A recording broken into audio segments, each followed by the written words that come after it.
أعوذ بالله من الشيطان الرجيم بسم الله الرحمن الرحيم الحمد لله وحده الصلاة والسلام على من لا نبي بعده أما بعد فأعوذ بالله من الشیطان الرجیم بسم اللہ الرحمن الرحیم۔ میری تقریر کا عنوان ہے دو قرآن۔ آئیے تسکین جانزار کی باتیں کریں، آئیے تسکین جانزار کی باتیں کریں، ہجر کی شب سید ابرار کی باتیں کریں۔ بلبلیں کرتی رہیں گل کی چمن کی گفتگو، بلبلیں کرتی رہیں گل کی چمن کی گفتگو، آئیے ہم محمد صلی اللہ علیہ وآلہ وسلم کے لب و رخسار کی باتیں کریں۔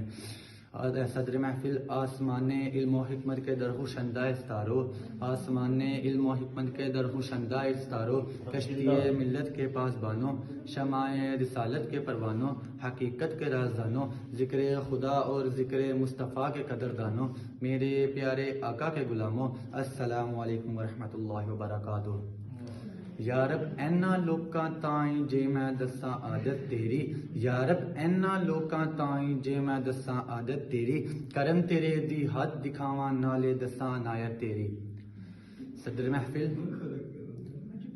آپ حیران ہوں گے کہ آج تک تو صرف ایک قرآن کے بارے میں سنا تھا، دو کیسے ہو گئے؟ اسی طرح کا سوال ایک دفعہ حضرت عائشہ صدیقہ رضی اللہ تعالی عنہا سے پوچھا گیا کہ حضور صلی اللہ علیہ وآلہ وسلم کے اخلاق کیسے ہیں؟ تو حضرت عائشہ صدیقہ رضی اللہ تعالی عنہا نے فرمایا، کان خلقہ القرآن، جس نے میرے نبی کے اخلاق دیکھنے ہو وہ قرآن پڑھے، گویا میرے نبی کی ساری زندگی ایک چلتا پھرتا قرآن ہے یہ بھی قرآن ہے وہ بھی قرآن ہے، یہ بھی اعلیٰ ہے وہ بھی اعلیٰ ہے، یہ بھی حق ہے وہ بھی حق ہے، یہ بھی شان والا ہے وہ بھی شان والا ہے، یہ بھی خدا کا ہے وہ بھی خدا کا، یہ خدا کا کمال ہے وہ خدا کا جمال ہے، یہ قرآن منزل من اللہ ہے وہ قرآن مرسل من اللہ ہے، یہ انسانوں کے لیے رحمت ہے وہ دو جہانوں کے لیے رحمت ہے۔ ذرا غور فرمائے، فرق صرف اتنا ہے، یہ خاموش قرآن ہے وہ بولتا ہوا قرآن ہے، یہ سکون والا قرآن ہے وہ حرکت والا قرآن ہے، یہ قرآن ذکر ہے وہ قرآن فکر ہے، یہ قرآن فتن ہے وہ قرآن قندیل ہے، وہ قرآن یہ قرآن تشریح ہے۔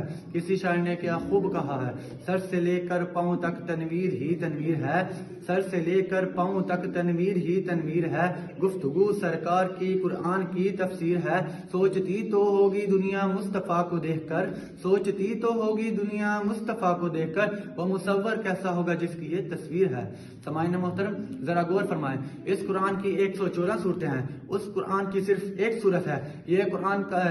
قرآن کالی سطروں والا ہے، وہ قرآن کالی سطروں والا ہے، اس قرآن کو پڑھنے والا قاری، اس قرآن کو پڑھنے والا صحابی۔ سامعین محترم، ذرا غور فرمائیں، میرا اور آپ کا نبی ایک ایسا قرآن ہے جو کہ سراپائے نور ہے، جس کے دل میں میرے نبی کی محبت کا دیپ روشن ہو گیا، اگر وہ قطرہ تھا تو سمندر بن گیا، وہ نور بن جاتا ہے۔ اگر کسی کو میرے نبی کی محبت کا ذرہ مل گیا، اگر وہ ذرہ تھا تو آفتاب بن گیا، اگر وہ قطرہ تھا تو سمندر بن گیا۔ بلکہ میں تو یوں کہوں گا، میرے نبی کے قدموں سے لگ کر کوئی پیکرے صدق و صفا بنا، کوئی کشتائے جور و جفا بنا، کوئی مظہر تسلیم و رضا بنا، جو خود نہ تھا رہ پر وہ انسانوں کا امام بنا۔ آخر میں میری اللہ تعالیٰ سے دعا ہے کہ اللہ تعالیٰ ہم سب کو حضور صلی اللہ علیہ وآلہ وسلم جیسا اخلاق عطا فرمائے اور عاشق رسول بنائے۔ میں اپنی تقریر کا اختتام اس شعر پر کرتا ہوں، ہوا بھی ہو بادل بھی ہو بارش نہ ہو تو کیا فائدہ، ہوا بھی ہو بادل بھی ہو بارش نہ ہو تو کیا فائدہ، قرآن بھی ہو حدیث بھی ہو عمل نہ ہو تو کیا فائدہ، وما علینا الا البلاغ المبین۔